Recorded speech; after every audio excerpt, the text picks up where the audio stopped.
जय Malhar news चॅनलच्या सर्व प्रेक्षकांना सपना चौधरीचा नमस्कार।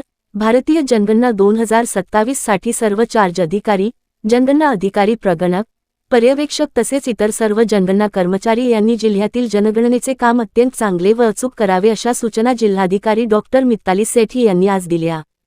भारतीय जनगणना 2027 च्या पहिल्या टप्प्याच्या कामकाजासाठी जिल्ह्यातील चार्ज अधिकारी, जनगणना अधिकारी व कर्मचारी यांच्यासाठी जिल्हा नियोजन भवन येथे 23 ते 25 मार्च 2026 या कालावधीत प्रशिक्षण आयोजित करण्यात आले आहे।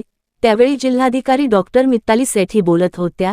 यावेळी सहाय्यक जिल्हाधिकारी शहादा कृष्णकांत कनवारिया, परिवीक्षाधीन सनदी अधिकारी शिवांश सिंह, जनगणना उपसंचालक सागर बागुल, SIGRचे श्रीकांत बनकर, सरदार सरोवर प्रकल्प तळोदा उपजिल्हाधिकारी श्याम वाडकर, जिल्हा समन्वयक प्रदीप सिंग आदी मान्यवर उपस्थित होते। जिल्हाधिकारी डॉक्टर मिताली सेठी बोलताना पुढे म्हणाल्या, भारतामध्ये जनगणना 1872 पासून केली जात असून ही देशातील 16वी जनगणना आणि स्वातंत्र्यानंतरची 8वी जनगणना आहे। ही जनगणना पूर्ण डिजिटल आहे। ही जनगणना 2 टप्प्यात होणार आहे। जनगणनेची माहिती संकलित कशी करावी यासाठी हे 3 दिवसीय प्रशिक्षणाचे आयोजन करण्यात आले आहे। प्रशिक्षणार्थींनी हे प्रशिक्षण चांगल्या प्रकारे समजून घ्यावे असे त्यांनी यावेळी सांगितले। जनगणना उपसंचालक सागर बागुल व SIGRचे श्रीकांत बनकर हे या प्रशिक्षणासाठी प्रशिक्षणार्थींना PPTद्वारे मार्गदर्शन करीत आहेत। सपना चौधरी, जय मल्हार न्यूज, नंदुरबार।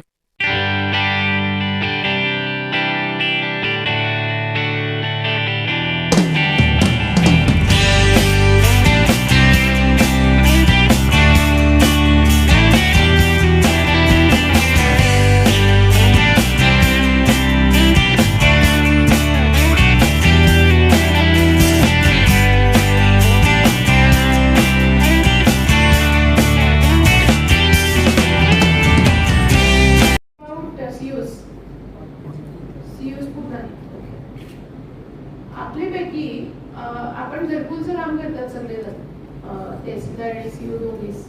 तुम्हाला आठवण असेल की भरपूरदा असं होतं की आपल्याकडे लोक येतात आणि सांगतात की आम्हाला घरकुलची खूप गरज आहे पण आमचं नाव नंतर IITच्या द्यायला स्वच्छ भारत अभियानला अडचणी आल्या because data was not correctly captured. तर आपण भरपूर गोष्टी ज्याच्यावर आपली स्कीम्स निर्धारण करतो किंवा निर्धारण करतो की आपल्याला कोणाला काय द्यायचं based on all this data. आणि आय थिंक हा पहिला सेन्सस आहे ज्यामध्ये आपण डिजिटल हे करत आहोत। So there are various permutation and combinations possible based on जे फंडामेंटल डेटा तुम्ही केला। तर आता उदाहरण देते, त्यांचा बिली ट्रांसलेशन करायचं होतं। If we would have done, ठीक है, मतलब तुम्हारा नाम क्या है का आंसर अगर मैं ये दूं कि मेरा नाम राहुल है, तो AI बाद में क्या बोलेगा, और तुम्हारा नाम क्या है का ट्रांसलेशन इज तुमचं नाव काय आहे।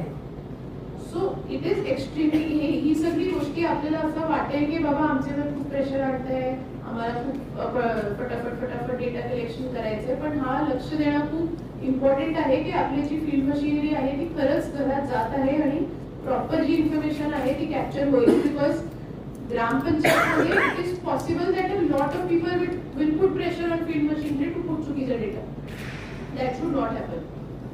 म्हणजे जे ऍक्च्युअल डेटा कलेक्शन आहे ती आपण जर चुकीची केली तर नंतर आपल्याला चुकीचाच रिजल्ट मिळणार। आणि नंतर अगेन आप इमेजिन कीजिए कि 28 में वापस घरकुल का स्कीम आ रहा है और वापस से लोग यही बोल रहे हैं कि सेंसस में डेटा ठीक से कलेक्ट नहीं हुआ तो हम कुछ नहीं कर सकते, और उसके बाद वापस से सेंसस नहीं होगा। ठीक है, so this is each of your personal responsibility to ensure कि सेंसस का डेटा इज डन प्रामाणिकपणे एंड विद ट्रांसपेरेंसी।